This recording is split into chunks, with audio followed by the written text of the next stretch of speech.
Hello mga suki! Welcome again sa akong Good Sessions. For today's video mga suki, kanina po ko i-feature kay ang katuning suki na po sa una. Then, due to conflict of schedules, dili ni mag-abot, nagpalimpyo na siya og lain. Then, karon nga, kuan na, okay na mong schedule, mauna ni. Ingon ani na hitsura sa iyang kuko mga suki. Sa una kay dili gid ni mga guba ang iyang kuko mga suki. Pero karon tanawa. Guba na kay iyang kuko. Then wala gud koy picture ani niya sa una mga suki nga okay pa to iyang kuko kay dili naman kay siya nagitunon. So dili na ako to videohan sa una kay dili naman siya challenging para nako. Pero karon makaingon kag what happened Vela.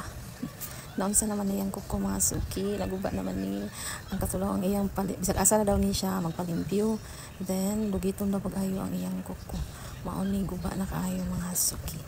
So karon nga nagsuki lang sa balik, akong mission is maulian ni ang iyang kuko.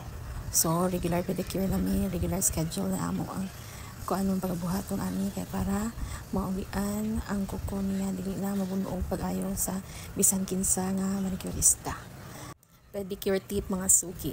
Kung naa naman gani mo yung mga kanang suki nga manicurista, then magka-conflict ang schedule naman dyan ay time nga dili mo ma-visit or unsa. Kung magpalimpyo gani mo sa uban mga suki, ayaw na lang ipalugit, ingna na lang nga cleaning ra kay maupod na akong ginaingon sa akong mga regular customer. Kay naa dyan tayo mga suki nga busy kay ta, then need nila magpalimpyo, dili na tumadto. Manang ako sa inon, pwede ra sila magpalimpyo sa lain, pero ayaw lang ipalugit. Para kung ako na gani ang mobalik og limpyo, dili sa taon maingon ani ang itsura, luoy na kayo ang kuko mga suki. Naman pag koy uban customer nga maupod ang ilang ginabuhat, dili ra gyud sila magpalugit kay ako ray lugit sa ilang kuko.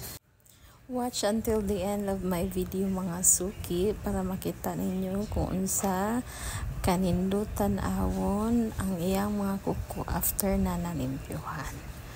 So kung ganahan mo maingon ani nga mga video mga suki, ayaw kalimot pag-like, share, and follow para updated mo sa sunod na kong Good Sessions.